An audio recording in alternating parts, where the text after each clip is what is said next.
بچه تست پرتاب قوت داری؟ مهاجرت بچه چیکار کردی خیلی شیدی؟ ای قزور بودی، ای قدارا بودی، ای قطوانا بودی، کجا شدی بایگری؟ رادیوی مهاجر، خبرهای آخرین از حیات مهاجران. رادیوی مهاجر، بخش مستقیم برنامه‌های فراغتی. رادیوی مهاجر، اطلاعات دقیق، مصاحبه و تحلیل. رادیوی مهاجر، تلفن برای تماس 8965 151 0410. رادیوی مهاجر، بگذار تا بگویم. رادیوی مهاجر، ما را میشنوند.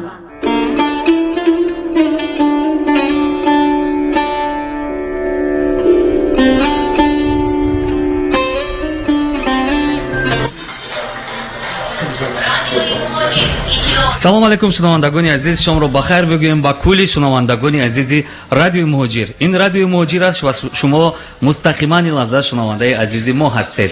Ва шунавандагони азиз, хотиррасон мекунем ки ин шом студияи мо сермеҳмон аст. Меҳмонони бисёр ҳам азизу арҷуманду бисёр ҳам ватандӯсту халқдӯст ҳастанд. Инҳо варзишгарони шинохтаи тоҷик, албатта Лоиқ Раҷабов ва Солеҳ Ҳасанов дар студияи мо ҳастанд, вале каме дертар мо онҳоро ба студия даъват мекунем, чунки барномаи хабарро мо бояд баҳри шумо ин лаҳза мутолиа бикунем ва як бори дигар мо шом ба хайр мегӯем ба кулли азизон. Ва инҷо шунавандагони азиз, мо соатро назар дорем 19 дақиқа соати мо ва ман ин лаҳза барномаи хабарро баҳри шумо мехонам. ҳаятҳои Тоҷикистон ва Ӯзбекистон дар душанбе мулоқот намуда роҷеъ ба масоили қонунии аломатгузории марзи миёни ду кишвар гуфтугӯ намуданд. Дар ин бора хабаргузорӣ бо такя бо Вазорати умури хориҷии Ӯзбекистон хабар доданд. Таи музокирот тарафҳо роҷеъ ба пешнависии санадҳои назорати фанӣ дар мавриди мушаххас кардани марзи давлатии Тоҷикистон ва Ӯзбекистон ба созиш расониданд. Ҳамчунин мувофиқатнома барои маърифии санадҳои зикршуда барои тасвиби комиссияи муштараки тақсимбандӣ ҳосил шуд. Дар пайи он протоколи ҷаласа имзо шуд. Бар асоси созишнома нахустин ҷаласаи комиссияи муштараки аломатгузории марзҳо дар Ӯзбекистон баргузор мешавад. Тибқи иттилои расмӣ тӯли марзи миёни Тоҷикистон ва Ӯзбекистон тақрибан 1400 километр аст. Ва шунавандагони азиз, идомаи барномаи хабарро шунда истодаед. Бо кӯмаки кормандони раёсати экологӣ ва соҳаи Вазорати корҳои дохилии ҷумҳурии Тоҷикистон ва наҷотбахшони кумитаи ҳолатҳои фавқулода ва мудофиаи гражданӣ назди ҳукумати ҷумҳурии Тоҷикистон, сайёҳии хориҷӣ Хайвел Реблиптон дар ҳудуди ноҳияи Рашт гум шуда буд, ёфта шуд. Ӯро барои ташхис ба беморхонаи шаҳраки Ғарб интиқол доданд. Тавре аз маркази матбуоти Вазорати корҳои дохилӣ ба Амид Ховар хабар доданд. Шаби 25 октябр соати 2:45 дақиқа ба телефони фаврии шуъбаи сайёҳии раёсати экологӣ ва сайёҳии Вазорати мазкур аз Техаси Иёлоти Муттаҳидаи Амрико занг заданд. Хабар доданд ки сайёҳи хориҷӣ Хавьер Леримтон гум шудааст. Баъд аз гирифтани ин хабар, кормандони милитсияи сайёҳӣ фавран дар ҳудуди ноҳияи Рашт ба ҷустуҷӯи ин сайёҳи хориҷӣ шурӯъ карда ӯро дарёфт намуданд. Ёдовар мешавем ки бори аввал нест ки аз ҷониби кормандони милитсияи сайёҳӣ ва сайёҳони хориҷӣ кӯмаки фаврӣ расонида мешавад. Аз ҷониби онҳо дар Вазорати Мухтори Кӯҳистони Бадахшон ба як нафар сайёҳи амрикоӣ ки дар сарҳади Ишкошим бераводид монда буд кӯмак расонида шуд. Онҳо барои ин сайёҳи хориҷӣ раводиди электронӣ дастрас карда ӯро ба шаҳри Душанбе интиқол доданд. Кормандони милитсияи сайёҳӣ ҳамчун дар гузаргоҳи сарҳадии Қулмаи ноҳияи Мурғоб бо ду нафар сайёҳи хориҷӣ ки шаҳрванди Франсия буданд аз ҷумҳурии мардумии Чин дигараш ки онҳоро яъне депорт карда буданд, ёрии амалӣ расонданд. Ва мусоидати кормандони милитсия ба сайёҳии номбурда раводиди электронӣ дастрас гардид. шунавандагони азиз, шумо мустақиман ҳам тариқи радио ва ҳам тариқи фейсбук шунавандаи радиои муҳоҷир ҳастед ва хабарҳои имрӯзро мо ба саҳми шумо расонда истодаем. идомаи барномаи хабар. эълони кушта шудани Абубакри Бағдодӣ, роҳбари гурӯҳи террористӣ, фаъолияташ дар ҷумҳурии Тоҷикистон манъ карда шуда ба номи давлати исломӣ дар ҷаҳон ба вокуниши гуногун рӯбарӯ шуд. Доналд Трамп, раиси ҷумҳурии Амрико, рӯзи 27 октябр изҳор дошт ки Бағдодӣ дар охири худ ва 3 бачаашро тарконидааст. ӯ амалиёти зири роҳбарони доишро муваффақона хонд. Созмони нерӯгоҳи демократии Сурия эълон кард, ки маҳалли будубоши Абубакри Бағдодиро маъмурони ҷосусии ин гурӯҳ муайян карданд. Вазорати дифои Русия ба камёбии амалиёте, ки дар Сурия шубҳа дорад, пештар Трамп гуфта буд, ки низомиёни рус ба чархболҳои Амрико иҷозат доданд то ҳангоми амалиёти дар сомонаи минтақаи зери назорати онҳо парвозкунанда, яъне намояндагони расмии вазорати дифои Русия Игор Коношенко иброз дошт, ки ниҳоди ӯ аз иштироки низомиёни ин кишвар дар амалиёти мазкур хабар надорад. Вазорати дифои Русия аз Иёлоти Муттаҳидаи Амрико далелҳоеро хост, ки кушта шудани Бағдодиро тасдиқ мекунад. Шунавандагони азиз, ин буд пахши мустақими барномаи хабар, ки аз Радиои Муҳоҷир шунида истодаед ва акнун фурсат ба он расида истодааст, ки оҳиста-оҳиста мо меҳмононро ба студия даъват бикунем, шунавандагони азиз, ва бо онҳо суҳбати бисёр ҳам хуберо анҷом бидиҳем. Ва нагуфта намонад, як бор дигар эълон мекунем, ки меҳмонони имрӯзаи барномаи мо дар меҳмонии Радиои Муҳоҷир Лоиқ Раҷабов ва Солеҳ Ҳасанов ҳастанд, ки мо албатта ин барномаро ба яке барномаҳои суол ҷавоб меорим, ду чеҳраи, яъне ки меҳмони Радиои Муҳоҷир мегузаронем. Ва пас аз чанд дақиқа меҳмонони азиз албатта ки ба студия ворид мешаванд.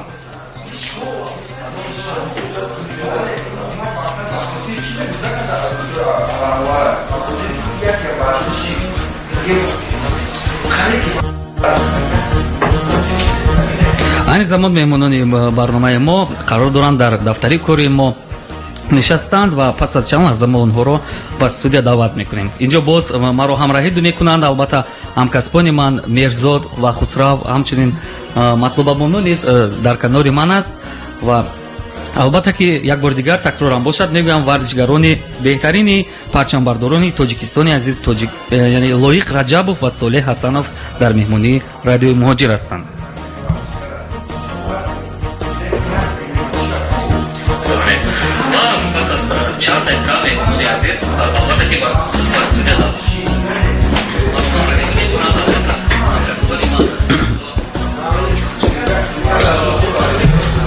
ватан модар туро пайванди ҷонем, ба ҳифзи ному номусат равонем.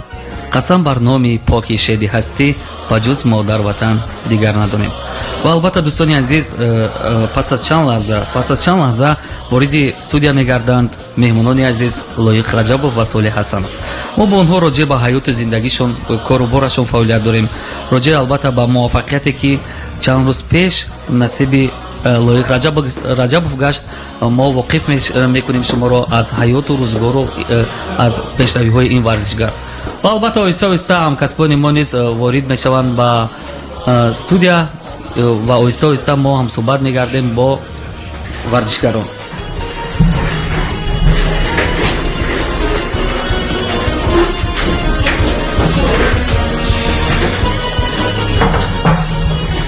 шунавандагони азиз, ин лаҳза албатта ҳамкасбони мо вориди студия шуданд ва мо ин лаҳза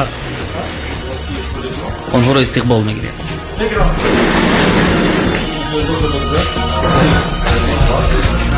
ассалому алайкум, хуш омадед.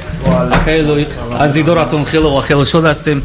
ин Радиои Муҳоҷир аст ва албатта ҳамроҳӣ дорад Лоиқ Раҷабовро Солеҳ Ҳасанов. хуш омаданд. хуш омаданд. марҳамат. Лоиқҷон, гӯширо метавонед ба гӯшатон монед.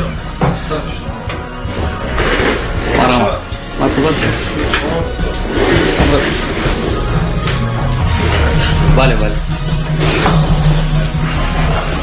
ва чӣ хеле ки шунавандагони азиз ҳам тариқи фейсбук ва ҳам тариқи радио, шумо тариқи фейсбук дида истодаед моро ва тариқи радио шунида истодаед, меҳмонони азизи Радиои Муҳоҷир ворид шуданд ба толор марказии радио.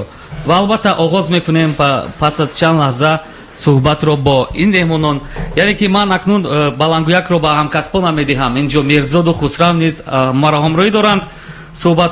суҳбатҳоро оғоз мекунем. Мерзод ҷон, омода бошед. агар марҳамат, балангӯяк ба шумо аст.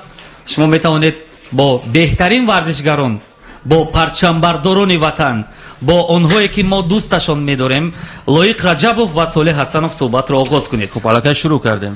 марҳамат.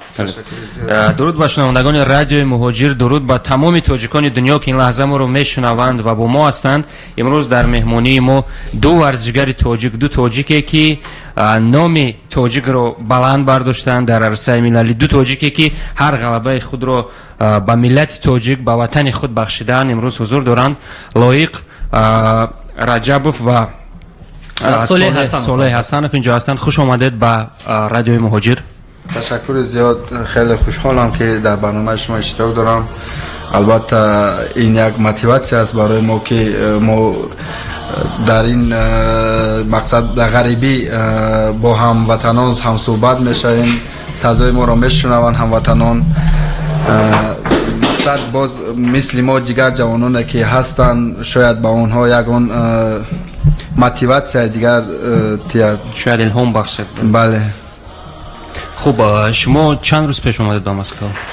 ман рӯзи шанбе, яъне як 4 рӯз пеш ба Федератсияи Русия омадам аз амрико ба хотире ки дар инҷо визаи Таиланд. як лаҳза бахшиш бепурсем. нуқси техникӣ буд ва акнун шунавандагони азиз дар студияи мо қарор доранд Лоиқ Раҷабов ва Солеҳ Ҳасанов. ин лаҳза марҳамат, ҳамкасби ман Мерзод. аз суоли нахустини шумо оғоз мекунем барномаро. бале, мо аллакай суол кардем, гуфтем ки чанд рӯз пеш шумо ба Москва омадед?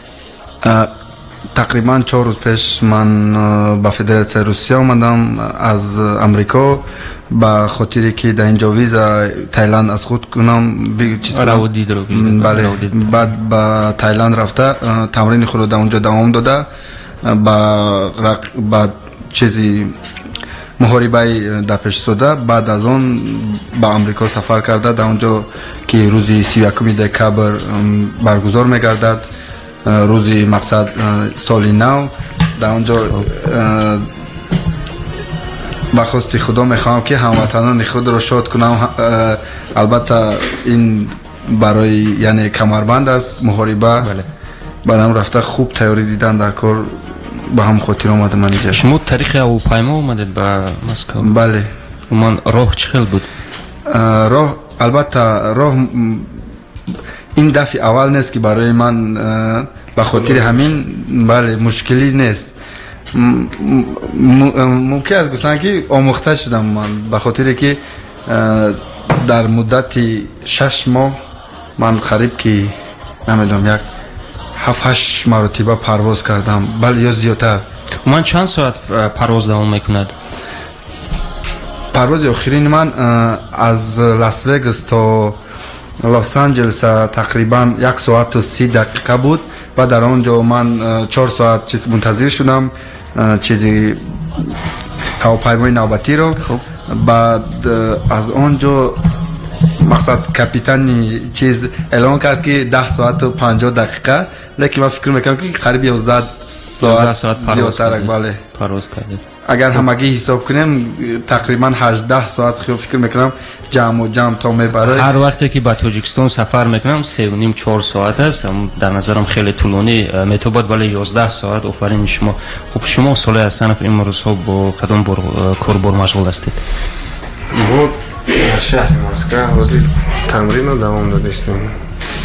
хуб, биёед аз оғози зиндагии шумо як лаҳза ба мардум. як соли дигар доштам. хуб, шумо низ ба мусобиқа тайёрӣ дида истодаед. бале, кай бояд мусобиқа бояд 8 декабр шавад дар шаҳри Москва. баъд аз мусобиқа мо як-ду нақшаҳое ҳаста ки дар оян баромад кунем. хуб, баридин? бале, марҳамат Хусро, саволи шумо. шунавандагони азиз, ёдовар мешавем ки меҳмонони барномаи Радиои Муҳоҷир размовари муҳорибаҳои омехта Лоиқ Раҷабов ҳастанд ва боз ҳамроҳшон бародари дигари мо Солеҳ Ҳасанов ҳастанд ва Лоиқ Раҷабов ва Солеҳ Ҳасанов дар муҳорибаи Лигаи ҳарбгарони профессионалӣ, яъне PFL баромад мекунанд аз номи Тоҷикистон. ва ман ёдам ҳаст охирин муҳорибе ки бо шогирди Ҳабиб, яъне бо оне ки ҳамроҳи Ҳабиб машқ мекард, бо Ислом Мамедов. дурусттар ва шогирдаш не мақсад чиз ҳам клубаш буд ва шумо ӯро хеле зебо мағлуб кардед ва дар тамоми шабакаҳои иҷтимоӣ тоҷикон дар ин бора мегуфтанд ва ин воқеан шумо Лоиқ Раҷабов яъне ҳар дуятон фахри миллати тоҷик ҳастед ва шумо дар давраи ниманиҳоии ин PFL ки сани 31 декабр дар Амрико баргузор мегардад роҳ ёфтед ва ҳоло чӣ омодагие барои ин муҳорибаи ҳалкунанда шумо дар омодагӣ доред? рости ҳоли ман шурӯъ накардам барои ин муҳориба тайёрии худро. чӣ хеле ки ман дар пеш қайд кардам, ман мунтазири визаи Таиланд ҳастам ки ба он ҷо парвоз карда дар он ҷо оғоз кунам тамрини худро.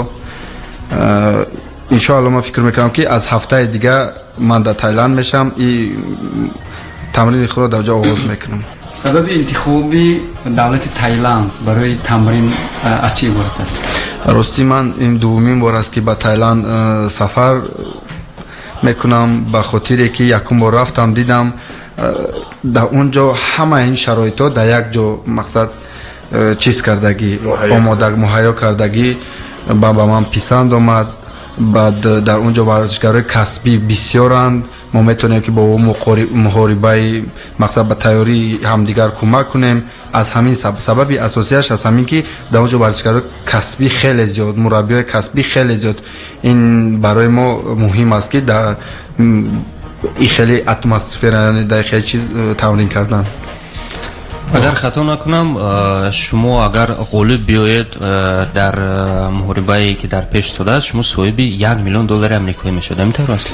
бале, ин принсипи ин лига ҳамин аст ки дар ҳамаи вазнҳое ки дар лига чиз шудагӣ, кадоме ки то финал омад, дар финал албатта бо дар он ҷо яъне чек ба забони русӣ меган, мисли калон ҳаҷмаш фикр кунам 1 метр паҳми, намедонам ним метр баланд чиз, ҳам хеле сазовори $1 миллион, бале ҳам хеле чиз кардагӣ, мақсад яъне мукофот пули аст. $1 миллион амрикоӣ аст.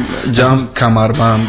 хуб, мехостам бифаҳмам чӣ ба шумо илмҳо мебахшад, ҳамон $1 миллион амрикоӣ ё соҳиб шудани камарбанд? рости ман рӯзҳои охир дар вақти суҳбатҳоам мегам, дар аввал ман ки вақте чиз кардам, барои ман чиз буд, ман фақат як занги телефони аст ва фикрам айсаат мухлисонатон мумкин аст ҷавоб бидед? Марҳамат. алло, салом алейкум. алло, салом. салом алейкум. шумо ин лаҳза ҳамроҳи ду варзишгари номбардори ватану миллат Лоиқ Раҷабов ва Солеҳ Ҳасанов шуморо гӯш доранд. марҳамат, саволи худ агар дошта бошед гӯш мекунем. бахшед, ман бародарам дераждин дорад, аве гуфтам табрик кунам. марҳамат, бигӯед чӣ ном дорам бародари шумо? мардонро ин лаҳза аз студияи марказии радиои муҳоҷир ки меҳмон дорем, ҳамроҳи меҳмонони азиз ба ҷашни мавлудаш табрику таҳният гуфта ба ӯ пеш аз ҳама умри дароз, ризқи фароз, хонаи обод, дили шод ва ғами барбодро таманно дорем. мешавад бародар? бигзор 100 сола шавад, сарбаланд бошад, мешавад. саломат бошед. як суруди ҷон одинаев, як суруди модар шавад. майла, саломат бошед. бас аз барнома ҳоло мо суҳбати мустақим дорем бо Лоиқ Раҷабов ва Солеҳ Ҳасанов, бародари азиз. шумо радиоро гӯш доред ё ин ки не? албатта. суҳбатҳои моро гӯш карда истодаед ҳозир? саломат бошед. боз ҳам табрик ба ҳамон бародари азиз одрӯзаш. саломат бошед. ва албатта дӯстони азиз идома медиҳем, ба студия бармегардем, чунки як ҳамватани мо занг зад, мо бояд наранҷонем, бояд шумо аллакай ҷавоб додед. дар намегап занг задану буридан суханони шуморо. нечгам, не, мақсад дар аввал барои пул буд. баъд ки ман дидам мақсад ҳисси ватандӯстӣ худам боз чиз шид, бо ман дидам ки чӣ хел ҳамватанон барои ин чиз кард, рости фикрам тағйир ёфт. барои ман дар ҷои аввал камарбанд чӣ шид, мақсад ҳадаф шид, не дар ба ивази пул. мақсад яъне ҳадафи шумо ҳозир ҳамун соҳиб шудани камарбанд, хурсанд намудани миллати тоҷик, ҳамватанони худ аст. نه پول. من گفتم که در اول پول بود. من فقط گفتم پول به خاطری که ولی اون وقت داشتم کمبودی بسیار بله زندگی نه حالا هم کمبودی دارم مقصد، لیکن من وقتی که دیدم مردم ما چخیل چیز میخواد چخیل این چیز کرد فکرم تغییر یافت. ما ایستادم مقصد فکرم تغییر یافت. مثلا وقتی اینو درک کردم. لایق جان بخشش шунавандагони мо мухлисони шумо хеле зиёд ҳастанд. ман телефонро мебардорам, шояд ягон савол ба шумо доранд. ассалому алайкум, гӯш мекунем шуморо. салом алайкум, марҳамат. суол дошта бошед. ин пахши мустақим суҳбат бо варзишгарон Лоиқ Раҷабов ва Солеҳ Ҳасанов аст. ба ҳамин нафарон агар савол дошта бошед марҳамат. ман саломи худро аввал барои шумо ва барои Солеҳҷон, барои Лоиқ Раҷабов мерасонам. шунида истодаам. ман ҳозир дохили шабакаи иҷтимоӣ шудам ва ин бародаро дар барномаи шумо дидам. хостам бо ин бародаро ҳамсӯҳбат шавам. хусусан ба Лоиқҷон ман миннатдории худро мерасонам ки бародари азиз номи миллати тоҷикро дар ҷаҳон бардошт. хеле муҳорибаи зебо гузарон. мо мухлисо мо ҳамвақт бародари азизро мухлисӣ мекунем. ва Лоиқҷон як савол доштам ки Лоиқҷон мегӯфт ки аз синни чанд солагӣ ба варзиш машғул варзишро шурӯъ карда буд. офарин, ҳамин саволро мо надода будем. تشکر زیاد برادر عزیز، سلامت باشید. خیلی مقصد سوالی خوب. بسیار آدما برای که فکر میکنند که همه از کودکی از خردسالی یعنی به تمرین مشغول میشود. متاسفانه من در اون سالی که به ورزش مشغول بودم نه اونقدر خردسال بودم. من راستی در یاد ندارم، لیکن در صنف هفتم فکر کنم این چند ساله میشه 13-14 سالگیم به تمرین مشغول شدم. البته مثل دیگر ورزشگرا در بینا بود که پرتافتم سر کردم، لیکن در آخر مقصد تماما نپرداختم. میشد پرابلم هایی که کمی بس میکردم پای چیز باز هم خیلی سر میکردم. کی به شما روی ورزش رو نشون داد؟ یگان رفیقتان؟ راستی من وقتی که ما با دوشنبه اومدیم مرا مادرم گفت که با کجا میخوایی که مقصد در کجا میخوایی که بخونی؟ بعد گفت در اینجا یا در مکتب. من گفتم که مکتب ورزشی. این خیلی دوام دید برادر صحبت. من یک دو سوال دیگر داشتم، هم به لایق و هم به صالح. لایق آیا میخواهد که در UFC بودش کریر خود را در UFC دوام دهد؟ و صالح بای خود را در کجا و کی گذراندنی است؟ یعنی که لایق میخواهد خود را در UFC بیند و صالح کی موربه نوبتی خود را در کجا میخواهد بگذراند؟ بله. البته راستی این لیگای رقم 1 از در جهان، البته ما میخوایم که در اونجا اشتراک کنیم، لیکن حاضر هدف فقط برای من پفل است. بعد از پفل انشاءالله ما این چیزا را دیده میبریم، به خاطر که گفتم که برای ما یعنی وطن خود را معرفی کردن این مهمتر شده است. برای امو البته فکر میکنم که اگر با ما امکانیت تیان با UFC البته میبریم. خب سلامت باشید شنونده عزیز. مرحمت. مرزاد و خسرو شما. سوالی من به هر دویتان است. سببی انتخاب این نمودی ورزش که در جهان همچون یک ورزش خطرناک میشناسند و در بسیار مسابقه های بین المللی بعضی راه نمیدهند، برای همین سببی انتخاب این نمود ورزش است چیست؟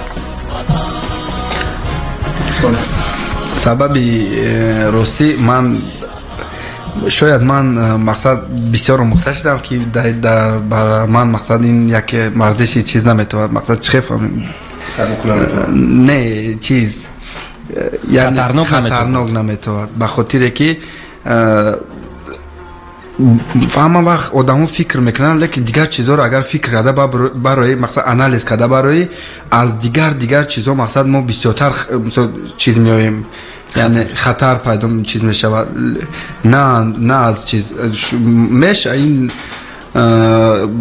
در این ورزش میشه دما هست که مقصد اگه چیزای جراحت های وزنی یا که با مرگ، لیکن اینو چیزن مقصد یعنی единицы, да, خیلی کم بله مشاهده کرده میشه. مشاهده کرده میشه. من نمیدونم با کدام سبب چیز میکنن، لیکن ما ورزشگرای کسبی مقصد ما همه وقت برای چیز بیشتر کار میکنیم که در این چیزا نتیم چی میگن شانه برای بازشیت مقصد چیزایی که یا که شما اگر باکس رو ببینین این چیزی المپیه همه وقت در سر یعنی نمیدونم 30 دقیقه زیاد فقط در سر میزنن.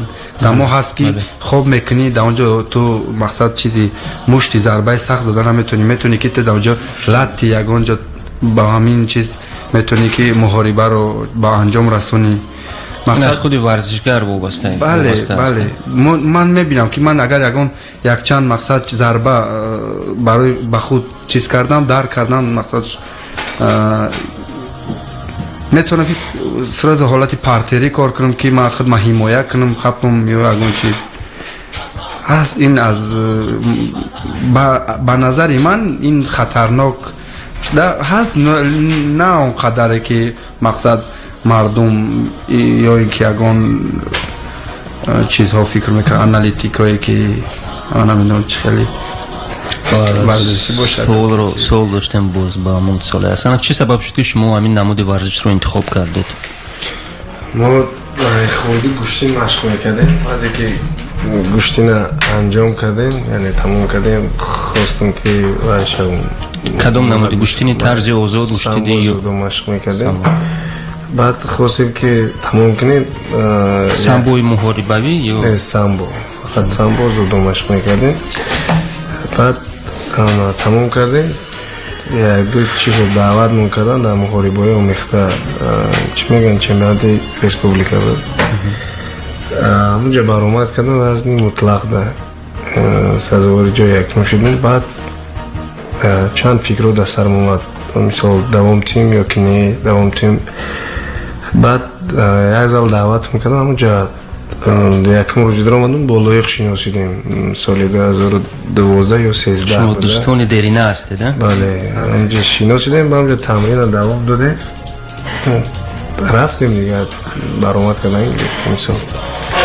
خوب معلوم است که برای موفق شدن هر ورزشگر شرایط مناسب مهم است. همین شرایط مناسب چی رو باید در بر بگیرد؟ سرپرست خوب، مثلا دستگیری خویشاوندان و رفیقان یا اینکه مربی با تجربه، چی رو باید در بر بگیرد؟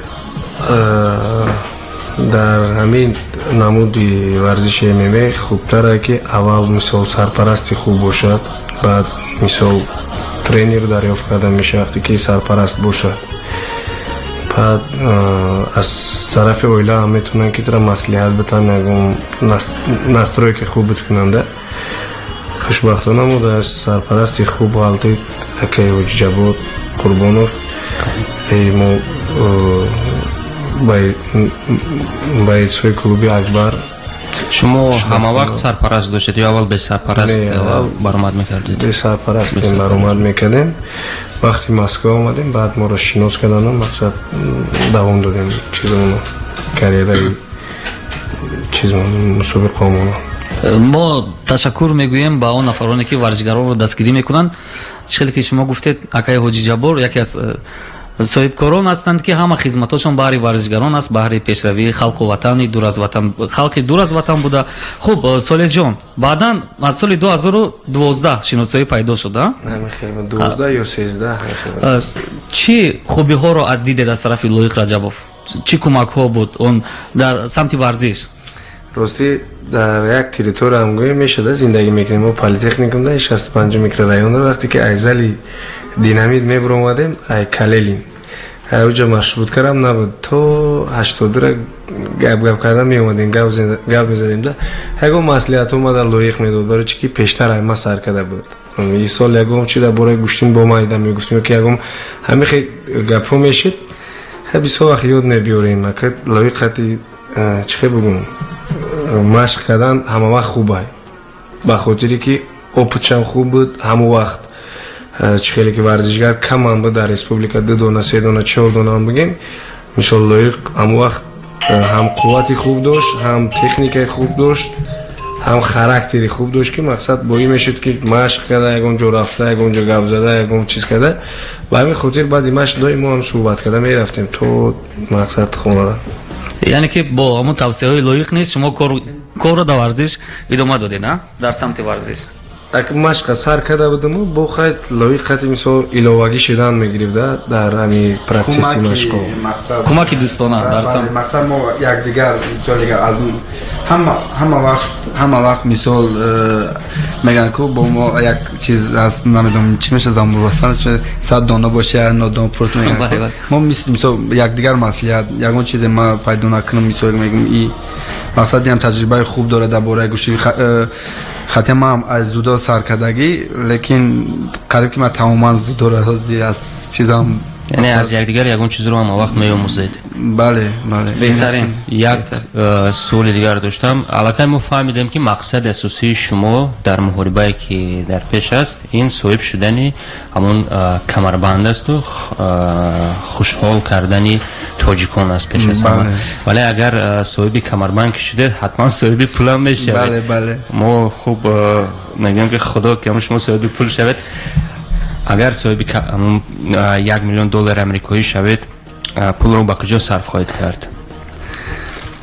рости ҳамин саволҳоро бисёр вақт метиҳад ма бисёр вақт ҷавоби ҳам хемету мегӯм равен ҳама одамое ки 10 миллионо дора пурсен чико кеса мақсад ма ҳамамун корро мекунда.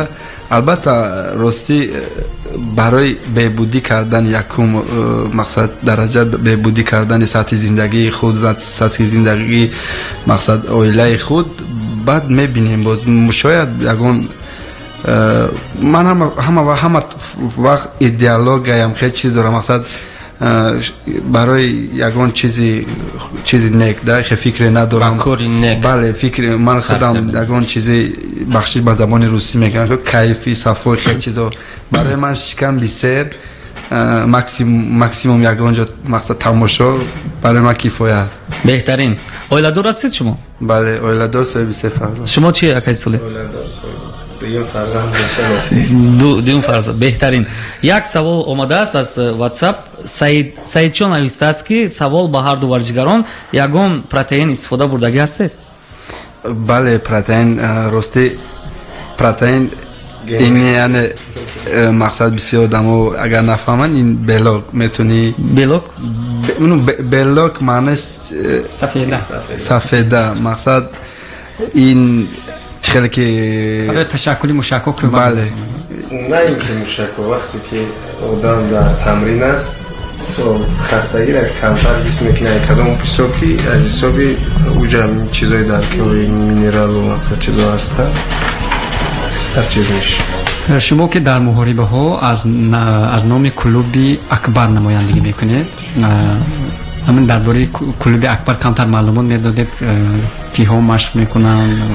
рости клуби акбар соли 2016 ё 17 шуд. мо пеш баромад мекардем тоҷикистон мо чӣ мекардем ҳар клуба мо чӣ чиз мекардем мегирифт представлят мекардем. вақте ки идея омад дар сар монд ки чӣ кор кунем акай оҷик қати ҳамин клуби акбара мисол вай кардам. якум бор ман дар доғистон муаррифӣ кардам дар каспийск баромад карда будам дар мусобиқаи Fight Night 52 буд ё ки 72 буд ёдам нест. унҷо дар ғолиб шуда будам. дар соперникам ай Санкт-Петербург буд Арнолд Маклицкий. баъди ҳамун сар шуд ва соли 2016 ба фикрам ё 17 мехел буда. мақсади ҳамин клуб кардан чӣ буд ки акай ҳоҷиам чизи хуб доро ки варзишгарои мо ҳамин даст боло шавану ҳамин парчами мо боло бихеза миллати моро дар арсаи ҳамин байналмилалӣ бишиносанд будонанда ки парчама муаррифӣ кунем бишиносанд будонанд ватанмона ки варзишгар дорем. воқеан ҳам бисёр ҳам мухлисони зиёд доред шумо. من با صفحه فیسبوکی اینستاگرام خصوصا نظر کردم از همون روزی که لویق رجبوف غالبیت رو به دست آورد آن زمان زیاده از 24000 подписчик دارند که شاید 30,000 شوند روزای نزدیک و البته سوال شما نیست. یعنی این معنای اون رو دارد که همین چند نفری که подписчик شما هستند دوستدار شما هستند، مخلص شما هستند. شما علاقه گلی سری ثبت مردمی تاجیک هستید. زنده باشید. خیلی که میگن تاجیکستان با پیش، این پیشروی تاجیکستان خصوصا ورزشگران هستند. چون که پرچم رو شما مردانوار بلند میبردارید. مرحبا. خوب دشوارترین غلبه‌ای که شما به دست آوردید در کدام محاربه بود؟ دشوارترین محاربه در حیات ورزشی شما با صالح حسنов سعود. مغلوب شدم یا که غالبیت رو به دست آوردید؟ اولا ما میدانم که از روی معلومات لویق رجبوف 13 محاربه دارم، یک مغلوبیت و دیگرش غالبیت. شما چند 10 победа دارم و مشکل ترینش هفت. مشکل ترینش یکم مسابقه این بود که وقتی برو اومدم مرا در مگنیتاگورس بودم، مگنیتاگورس برآمد کردم، حریفم 24 تا پروفسیونال کسبی برآمد کرده بود، یا 6 بار یا 7 بار چمپیون روسیه شده بود.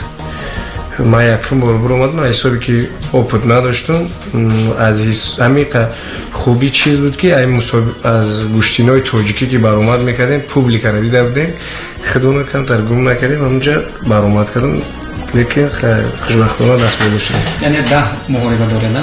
17 محاربه. 10 تاش پیروزه، 7 تاش مغلوب شد. شما چه؟ دشوارترین غلبه برای شما کدام بود؟ ما یک خطاگی کلان مقصد داشتم، یعنی از نمیدونم شاید از خام عقلی بگیم چیزی میگفتن ها میگفتم. مقصد یک محاربه دهمین من بود که برای کمربند GMC، این یکی از ارگانیزاسیون با قوت‌ترین آلمان، برای من مقصد با محاربه نوبتی داشتم که حریف روزی وزن کشی گفتن بیمار شده است، چیز نمیکنن و محاربه نمیبراید. البته رو چیز شدیم کمتر غضبین شدیم که فرداش با ما چیز کردن، یک دو روز پس از فرداش با ما پیشنهاد کردن که در دیگر ارگانیزاسیون در وزن 77 کیلوگرم مقصد برای کمر برای ما پیشنهاد کردن چیز محاربه. شما چند کیلو وزن؟ من وزن خودم 79 کیلو بود. اگر که شما ندونین چی ورزشگرای MMA کمی کم 7-8 کیلوگرم چیز میکنن، مثلا وزن کم میکنن. موبین یعنی سردنی از 12 تا 14 همیشه کم میکنن. با هست که از 20 18 20 تا 25 هم خیلی هم کم میکنن وزن. البته من راضی شدم و برای این محاربه دیگر تیاری ندیدم، به خاطر که من تیاری دیدم لیکن محاربه ما چیز شد برهم خورد. هفته دیگرش محاربه دوم قبول کردم. برآمدم من داخلی حالت‌ها رو دیگه تجربه نداشتم. من هم دونستم که این ارگانیسم آدمیزاد مقصد هر خیل شدنش که مقصد یعنی برقرار نمیشه و چیز. برآمدم دواز حریف من قریب که از من فکر کنم قریب 15 کیلوگرم با کمیش از من زیاد بود. بعد بزرگ بود، جسم قدش فکر کنم خیلی بلند بود، 7 سانتی متر. برآمدم من در وقتی جای تمرینگاهی که برای چیز کردن گرم کردن چیز که حسابم در اونجا سینی مقصد کماندم گفتم که من نمیدونم بعد 2 ضربه انرژی من بود تمام میشه. من قوت ندارم. باوری نداشتید؟ نه باوری نه، من باوری دارم. من پسیکولوژی چیز که من همه وقت باوری دارم، ترس ندارم، چیز همین چیزا هست، لیکن فیزیکی یعنی مقصد جسمان من ضعیف بودم. برای سومین ضربه من مقصد چیز وزنتون کمتر بود، قدتون پستر بود برای همین؟ نه وزن نه، من در حال پیش از محاربه من وقتی گرم کردم محاربه نکردم، من گفتم намедонам аз чӣ сабаб ман қуввати кам дорам. Ба ман пешниҳод кардан ки шояд ягон чӣ мехӯрӣ. Ман гуфтам не, ман мақсад вақте бисёр ки хӯрӣ вазн дар ринг мақсад паридан камтар мушкил мешавад. Ба ҳам хотӣ гуфтам не, намехӯрам. ҳамин муҳориба 5 раунд буд, 25 минут ҷанг кардам. хеле барои ман душвор гузашт ба хотире ки ман саломатӣ хуб надоштам. аз ҳамин сабаб ин чиз буд. бо ҳариф дар як ҳолат маро дар яъне буғӣ кардан секунҷа мегӯянд, ба забони русӣ триугольник қапид.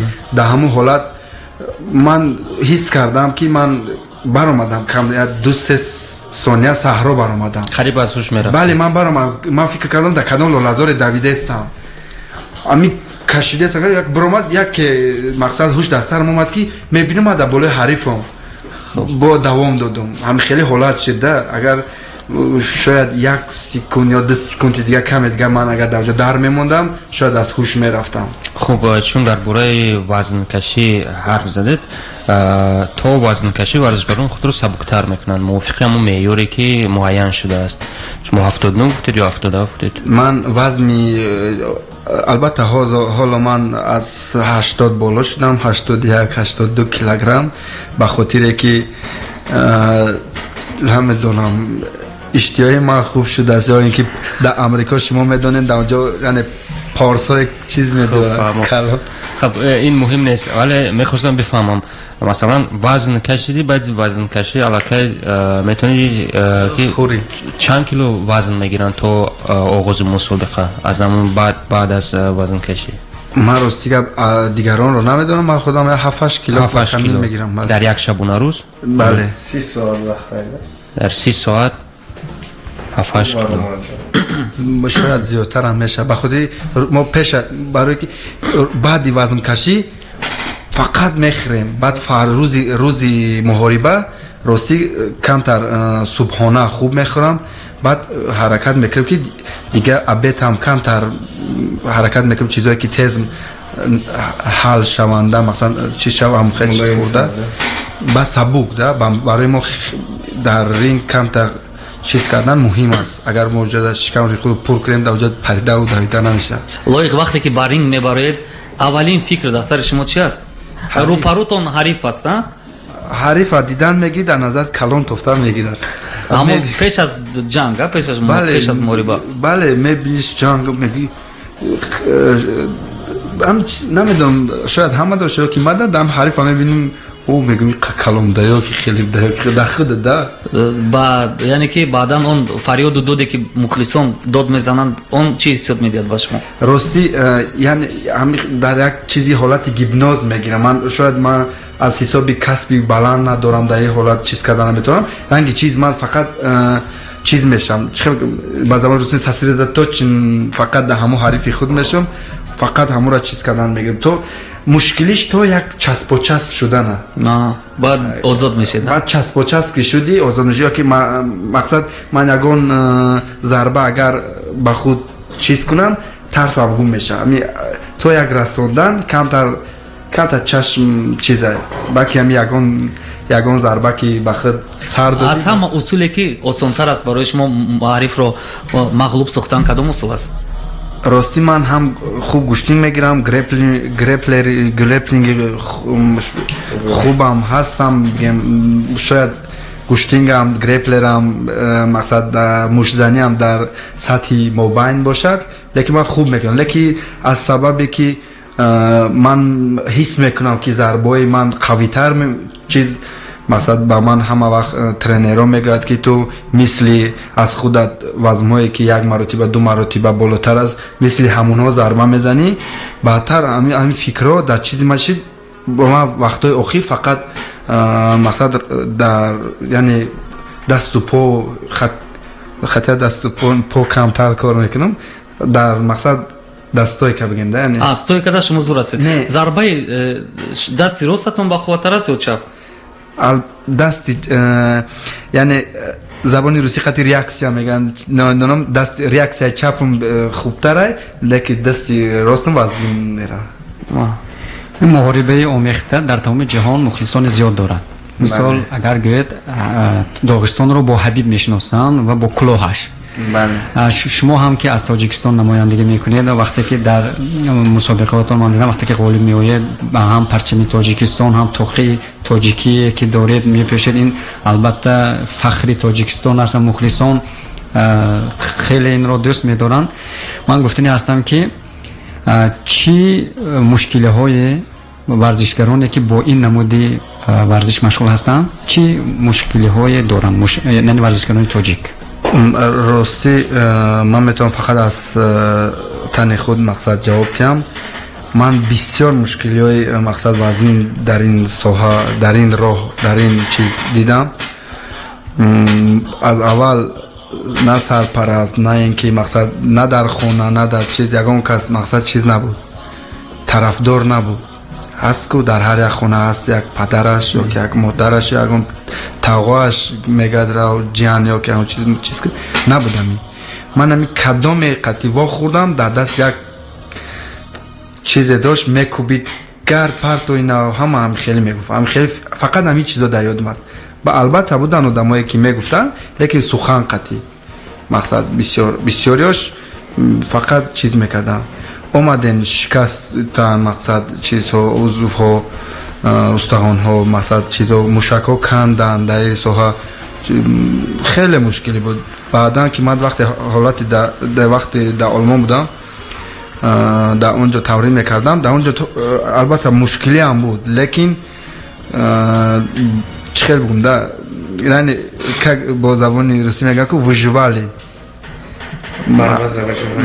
ادامه دادید یعنی تام ندادید با اون مشکل بگم مرحمت بعد یکی با واسطه اینترنت ها دیدم که کلوب اکبر پیدا شده است میبینم همه را دستگیری دارم با ساله با علاقه رو من تماس برم گفتم اگر امکانیت باشد با همون روبر کلوب اکبر مقصد پیشنهاد کنیم را مقصد دستگیری کنه ما با مشکلی رو دادستیم مقصد همچون یک ورزشگری تاجیک دستگیری کردن این گفت که من البته این رو دیدن میبرایم با بعد دیگر برادرها هم سخن کردم که از هر طرف چیز کنن البته با من رقمای چیزی بگم یعنی کانتکت های رابر کلوب اکبر پردن من هم گفتم که من خودم رو معرفی کردم گفتم من که ورزشگر راستی با ما هیچی نپرسید گفت تمام تو هم ورزشگر تو باشی گفت که تمام از همین روز اعتباران تو کلوب اکبر کی وقتی که مقصد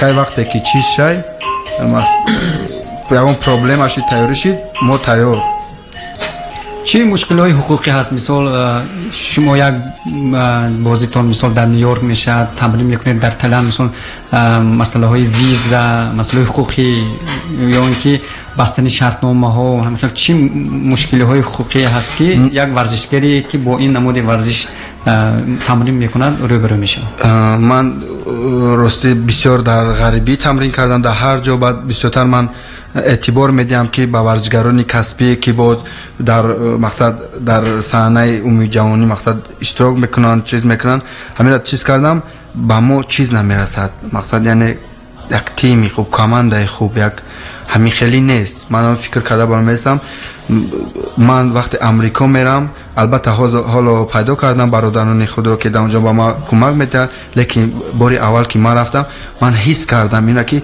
چند قدر من ضعیف هستم به چیز به کمانده یعنی خود تنها نمیدونم چیکار کنم البته برادران تاجیکی که بودن در اونجا کمک کردم با ما لیکن با هر حال و یا مرا نمیدونست که ما کدام اصول های خوب مقصد از خود کدگیم با همون خاطر وقتی کمانده که خود باشه و یا میدونست که تو در کجا چی برتری های خوب داری همونا را استفاده بری در چیز در محاربه با این خاطر من فکر میکنم که البته این برای هر یک ورزشگر مهم است که کمانده داشته باشه مقصد صدقاً آدمایی باشه که تو چیز کننده دستگیری کنند دستگیری یعنی البته در این حالت مقصد چه خیلی بگم هست آدمایی که مثلا یک ریو رفت در این تاجیکستان باشن مقصد این مرا که یگان چیز میکنه که بیرون از تاجیکستان مشکل است نه هر کس میتواند به امریکا سفر کند مثال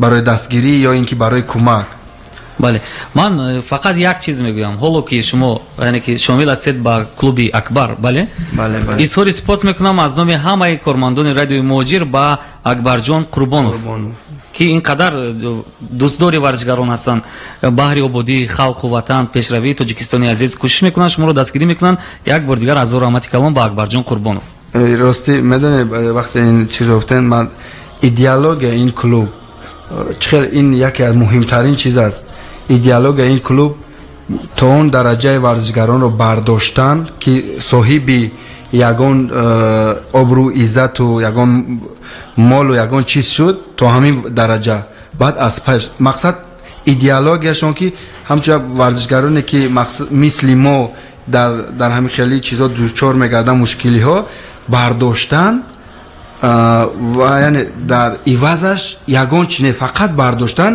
ами ки як роҳи худро пайдо кунаду баъд дар оянда чизам мисли яъне самостоятельно дигар раванд. ман як занги телефониро ҷавоб медиҳам мутаассифона алоқа қатъ шуд.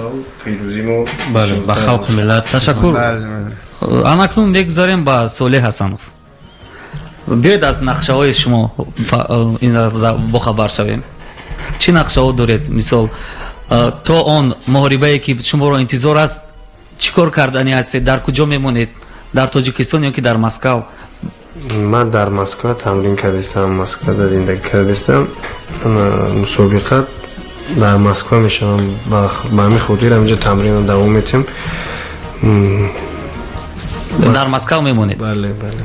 маром вақте ки муҳорибаҳои шуморо аз назар мегузаронад инсон, вақте ки муштзании шуморо инсон аз назар мегузаронад, фикр мекунад ки шумо дар дил умуман тарс надоред. пеш аз баромадан ба мусобиқа шумо тарс доред? ҳама ба фикри ман ҳама валини камтар дорад, тарс не. мисол мия чизе интизор мешем ки мусобиқа чихе мегзарада, чихе мегзара, мақсад кадом усулҳоро мо метавонем гузаронад, кадом фикр да мебиёяд. яъне ҳаст камтарам бошад ҳаст. шумо чӣ тарс доред пеш аз баромадан?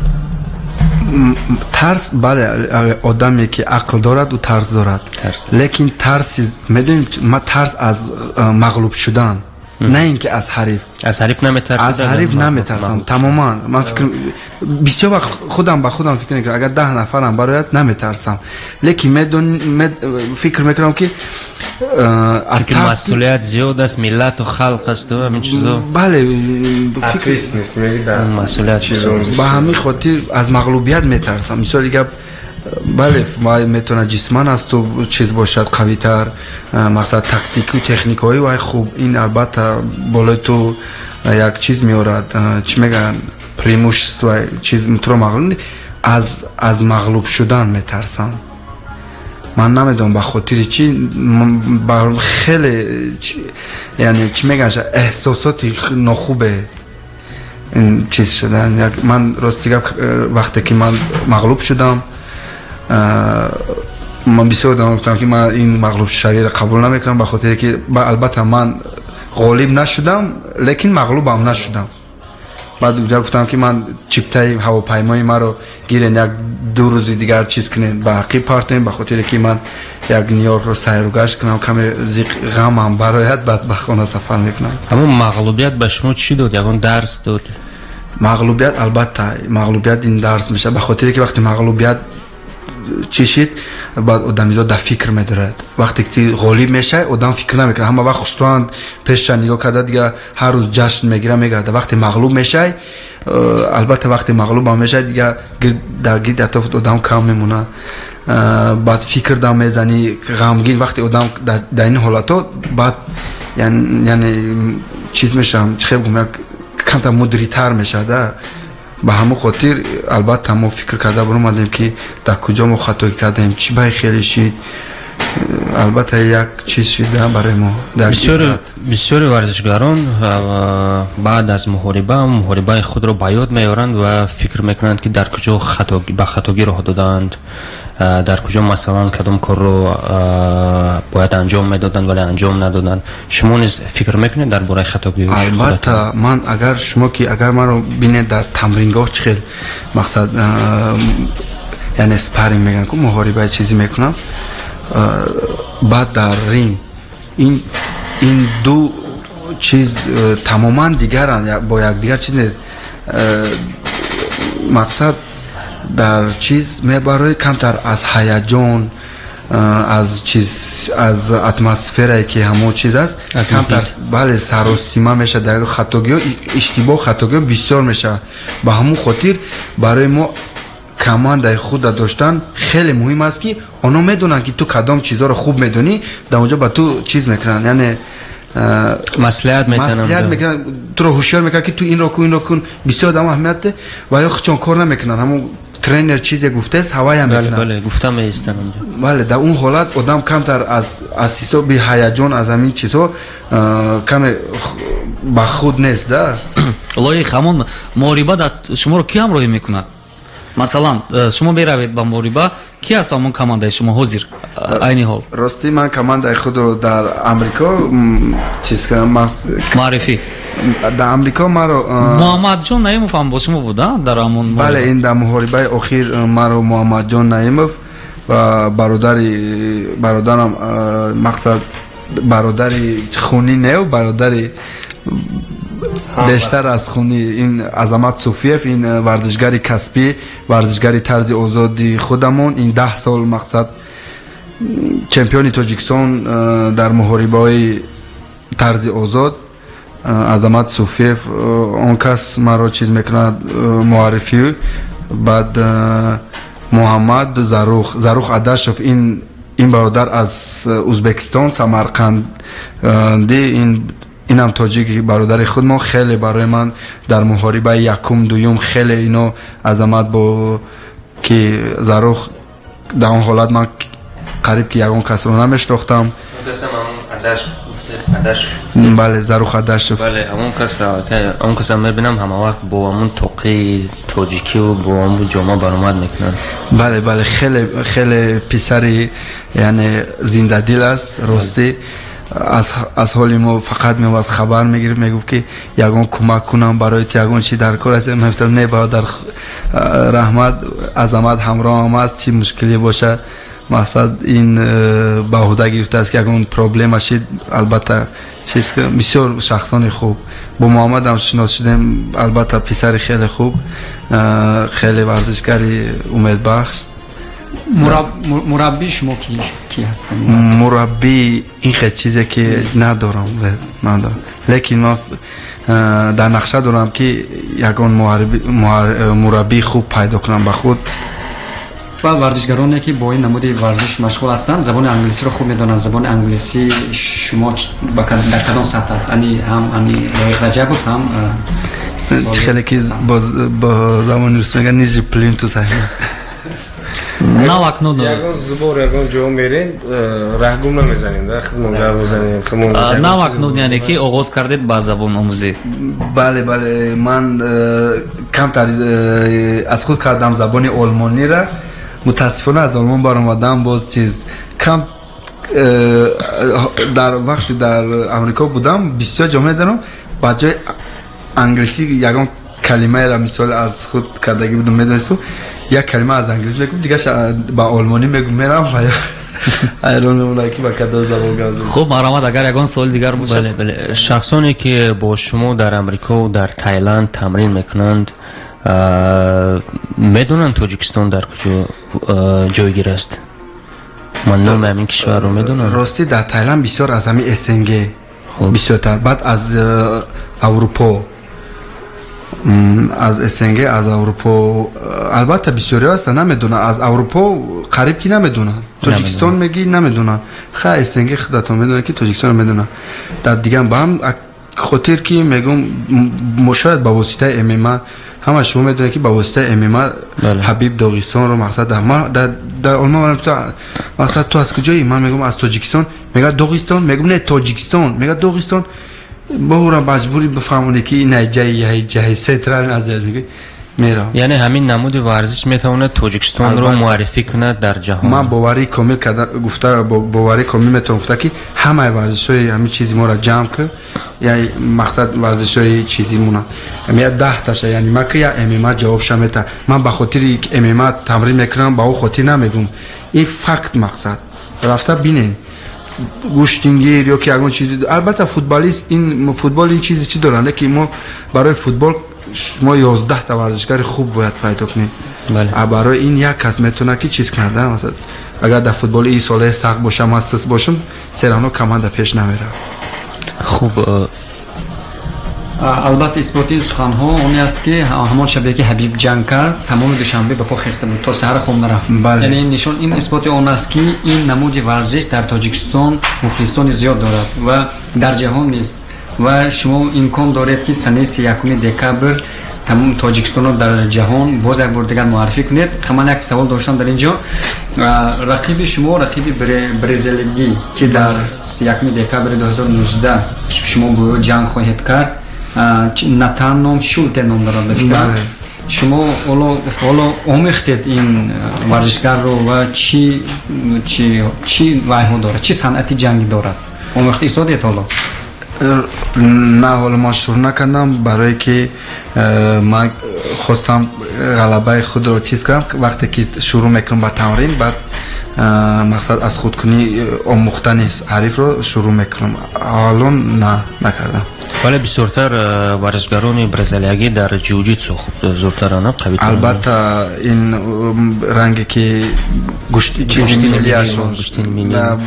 میلیاشون شدگی به همون خاطر کدامش که چیز میشه. البته با کمیش مقصد کمر بسیاریش کمربند سیاه. این رقیبی من خودشم کمربند سیاه. بعد یعنی پریموش سوچ میشه بدون همش بججه خوب برای لد دادن و بوغی کردن.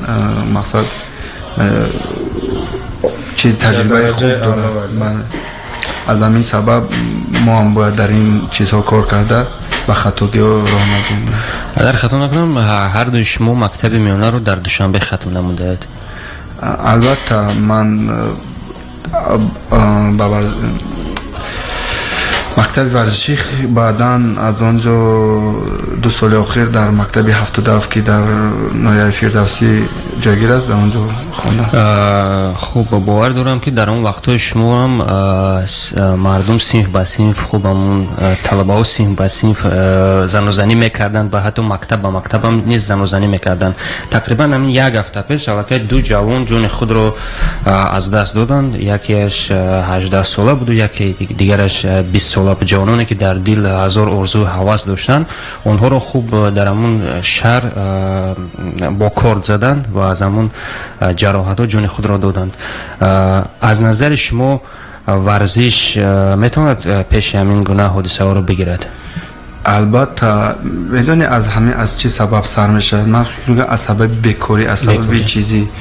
من هم میدونم خودم تقریبا زیاده از 4 سال میشه در وطن نبودم، لیکن متاسفانه میشنوم که جوانان به چی کارا مشغولن. بسیاری آدم بارا تاکید میکنن که برادر نبیا در همون صبح مقصد در اینجا میبیایی یگون چیز میشه. هم خیلی گفتن البته بیان فهمیدن ممکن، لیکن با در کجای نباشی وطن مهری وطن مقصد میکشه میخوای که روی به همون خاطر اگر که بسیار آدم ورزش مشغول میشن لیکن به هدف. این کمی مشکله وقت به هدف. البته بود وقتی که من هدف نداشتم که وقت باوری نیست هدف نیست. خیلی که اگر که من در اونجا من اگر بخواست خدا اگر من مقصد این کمربند رو به دست بیارم روم تاجیکستان جوانان دیگر بینن همراه من تمرین کنم بینن که من هم مثل و یا آدم هم من هم یگان چیز ندارم. من فکر میکردم باید UFC این مقصد این ورزشگر UFC برای یک صورتگیری حواس میکردم. میشم میگم همین کجاش قطع جنگ میکنن در UFC میگم. من فکر میگم ایران نینگش میگی دنگلش میگی نهوست. این خیلی فکر میکنم دا میگم با فکری ما هم کوچه اگون البته جوانانی ما با یعنی خاراکتر هست چه بگم در اروپا در دیگه جو کم سینش بزرگ میگه که میترسم میگریزه از چیزای خود ما با خاراکتر جسوری ناترسی دارم کم رگا کم پسیخولوژی چیزی که خود باوری دیگه دم چیز کنی زام کنی البته میتواند فکر میکنم که کمی دیگر موندگی است ان شاء الله ما در آینده میتونیم بگیم که 5-6 نفر در UFC با در وان FC و PFL و بلاتور در اینجا مقصد میتونیم خلاصی گپ اگر جوانان تاجیک هدف داشته باشند و با ورزش معقول شوند وقت پیدا نمیکنند با آوراگردی و کوچه‌زنی و دیگر نه این من فقط منم در چیز خوندم در میکرورایون ما مقصد در جایی که ما استخدام میکنیم البته یعنی جوانان خواهماندیشه خیلی بسیارند لیکن ما با کاری خود مشغول بودیم میرفتیم میومدم البته ما را با جنگ دعوت میکردن که هر دفعه به مقصد شد جنگایی که ما هم اشتراک میکردیم لیکن بسیارتر حرکت میکردیم که از این چیزها دور بستیم همین ورزشگاران رنگ یک مکتب ایده تربیه میده خوب تره که با ورزش مشغول شوند های بسیار چی رو میگردونن من همین خودم در مثال میبیارم حالت های بودگه که مقصد دست در دیگه چی هم زدن ممکن بود که میشتیم فکر میگردم در راه ایشه میگیری یا که نپرمید ای طرف ورزش فایده های خوب داره که از بسیار راه میگردی روحی درست دهی و همین محاربه های آمیخته میتواند نه تنها تاجیکستان رو معرفی کند بلکه با جوانان ما رو نیز میتواند تربیت کند البته مثلا شما امیدوارم که صاحبی همون